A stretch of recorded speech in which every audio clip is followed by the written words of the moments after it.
सभी ने क्या हेडिंग डाली? प्रकाश का परावर्तन। देखो इधर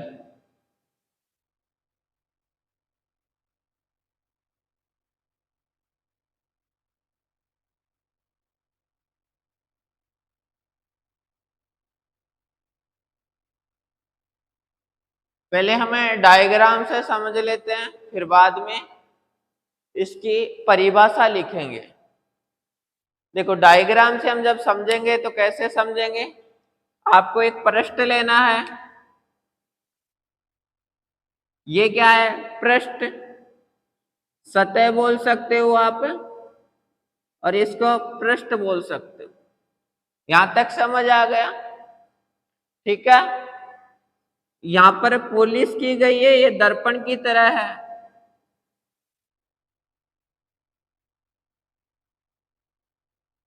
अब इस पर कोई प्रकाश की किरण आएगी, ऐसे सतह पर आकर टकराएगी। टकराने के बाद क्या हो जाएगी? परावर्तित हो जाएगी। ये आने वाली किरण है, ये जाने वाली किरण है। सतह या पृष्ठ के लंबवत एक 90 डिग्री का अभिलंब खींच दो। ये क्या है? अभिलंब है।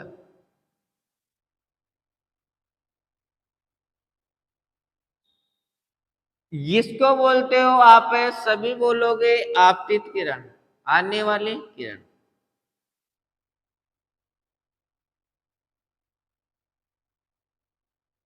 इसको बोलोगे आप परावर्तित किरण।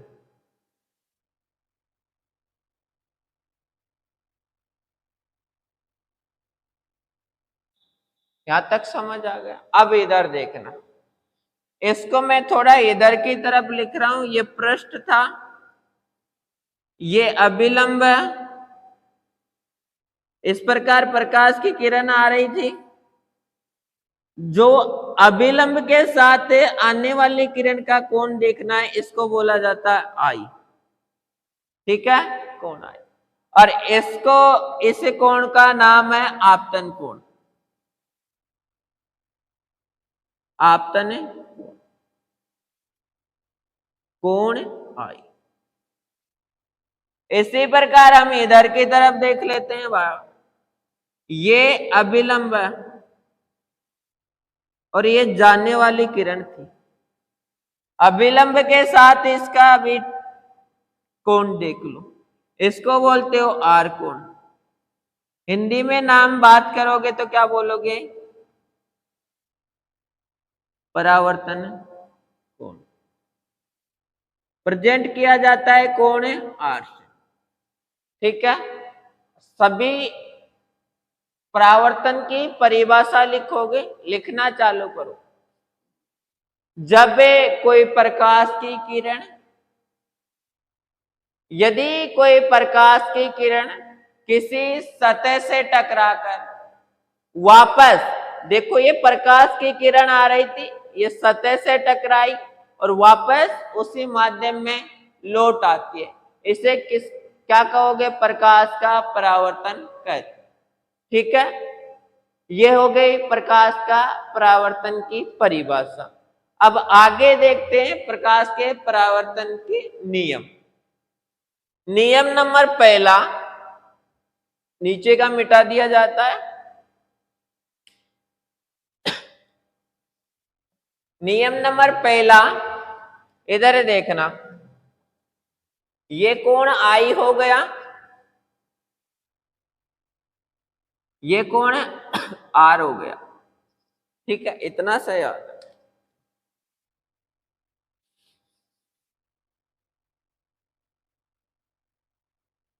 क्या हेडिंग डाली आपने? अगली, प्रकाश के परावर्तन के नियम। पहला नियम सुनना। एक मिनट में इसको भी लिख देता हूं। इसको बोला गया है क्या? आपतन कोण। कोण, इसको बोला गया है क्या?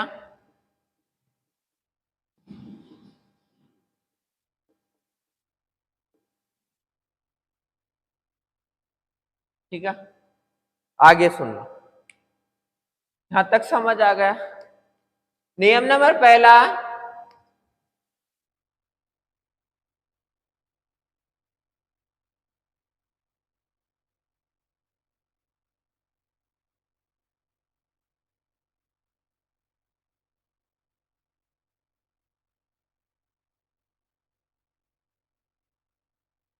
लिखना चालू कर दो।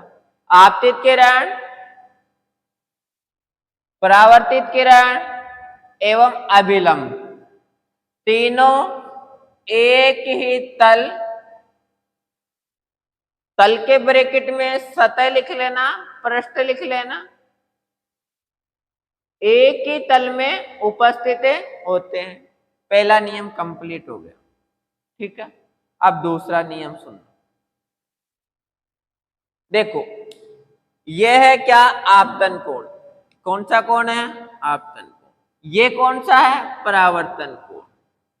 आपतन कोण एवं परावर्तन कोण हमेशा बराबर होते हैं। नियम नंबर सेकंड कंप्लीट। क्या बोला गया है? कोण आई बराबर कोण आर क्या होते हैं? सदैव बराबर मिलेंगे। आप प्रश्न देख लेते हैं। यदि आपको कोण आई का मान 40 डिग्री दिया गया है, कितना दिया गया है? 40 डिग्री, तो कोण आर का मान भी कितना हो जाएगा? 40 डिग्री। आ गया इतना समझ? एक और प्रश्न ले लेते हैं। यदि आप जो आ रही है किरण, इसको आप इधर की तरफ करोगे, अभिलंब की तरफ करोगे, तो कोण का मान कम होता जाएगा, और जब आप इसको इधर की तरफ करोगे तो ये परावर्तित किरण है, ये भी इधर की तरफ आ जाएगी। ठीक है, यदि आपने आपतित कोण का आपतन कोण का मान 0 डिग्री कर दिया, कितना कर दिया? 0 डिग्री, तो परावर्तन कोण का मान भी कितना हो जाएगा? 0 डिग्री। इतना पता चल गया। आगे सुनो, यदि आप इससे इधर की तरफ करते जाओगे, अभिलंब से दूर उठाओगे, तो कोण का मान क्या होता जाएगा? बढ़ता जाएगा। आपतन कोण का मान भी बढ़ेगा और परावर्तन कोण का मान भी बढ़ेगा। ठीक है, चाहे आप देख सकते हो, कोण आई का मान यदि 45 डिग्री करते हो, कितना? 45 डिग्री, तो कोण आर का मान भी कितना हो जाता है? 45 डिग्री। होता है या नहीं होता? ठीक है, अगला सुनो। यदि आपने कोण आई का मान 60 डिग्री कर दिया, कितना कर दिया? 60 डिग्री, तो कोण आर का मान भी कितना हो जाएगा? 60 डिग्री। अब आपको एक प्रश्न दिया जाता है, उसको अच्छी तरीके से हल करना सभी। देखो प्रश्न किस प्रकार दिया गया है, जल्दी से नोट करना आप सभी।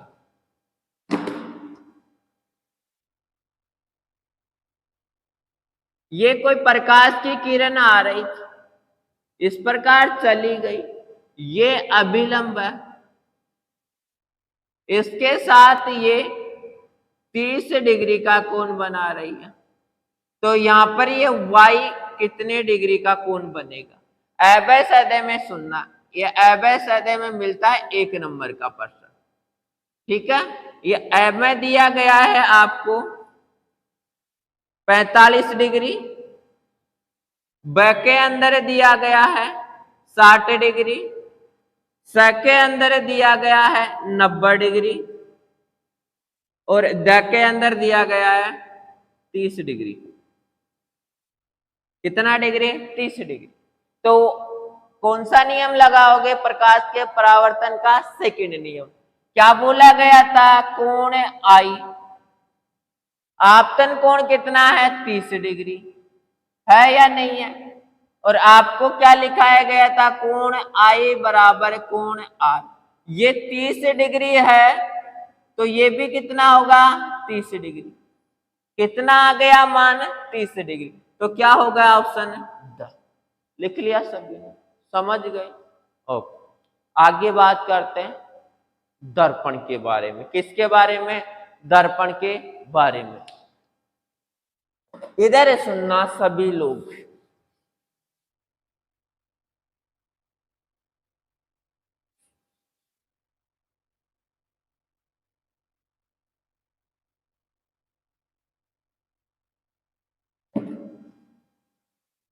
किसके बारे में बात करनी है? दर्पण के बारे में। मिरर इंग्लिश में बोला जाता है मिरर। देखो दर्पण,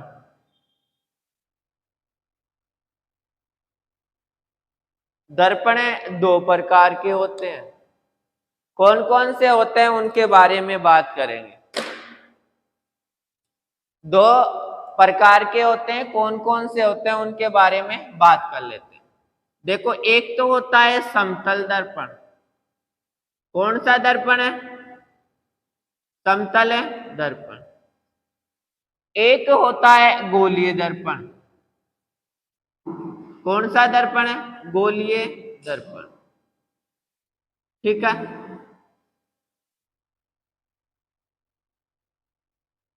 इस प्रकार। आगे सुनो, गोलीय दर्पण को भी हमें दो, गोलीय दर्पण के भी कितने पार्ट होते हैं? दो पार्ट। एक तो होता है अवतल दर्पण,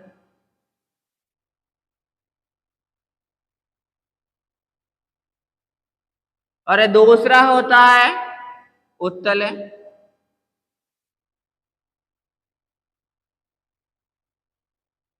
ठीक है, यहां तक समझ आ गया होगा। अब बात कर लेते हैं समतल दर्पण। समतल दर्पण किसे कहते हैं? हेडिंग डालना समतल दर्पण।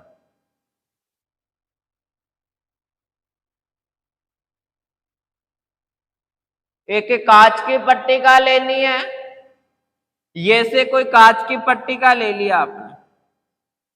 एक तरफ क्या करना है आपको? पॉलिश करना है। क्या करना है भाई? पॉलिश करना। अब पॉलिश भी किसकी करनी है? सुनते जाना।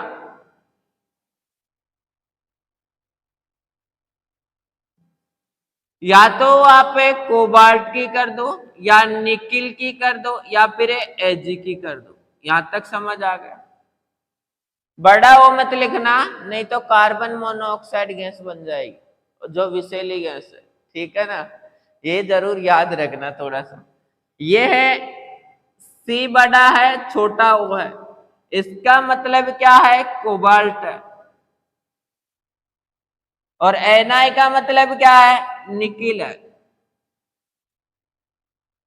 ठीक है, आगे सुनो। और Ag का मतलब क्या है? चांदी है। आया क्या कुछ समझ? अब सुनना, समतल दर्पण किसे कहते हैं? यदि किसी कांच की पट्टिका के एक तरफ पॉलिश, पॉलिश के ब्रैकेट में लिखना कोबाल्ट, निकिल, चांदी, ब्रैकेट बंद कर देना, के पॉलिश कर दी जाती है, तो हमें समतल दर्पण प्राप्त होता है। समतल दर्पण की परिभाषा याद कर लेनी है सभी को। अब हम समतल दर्पण के बारे में थोड़ी सी बात कर लेते हैं।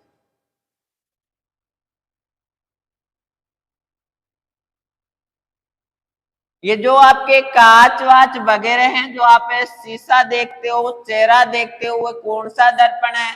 समतल दर्पण है। कौन सा दर्पण है? समतल दर्पण है।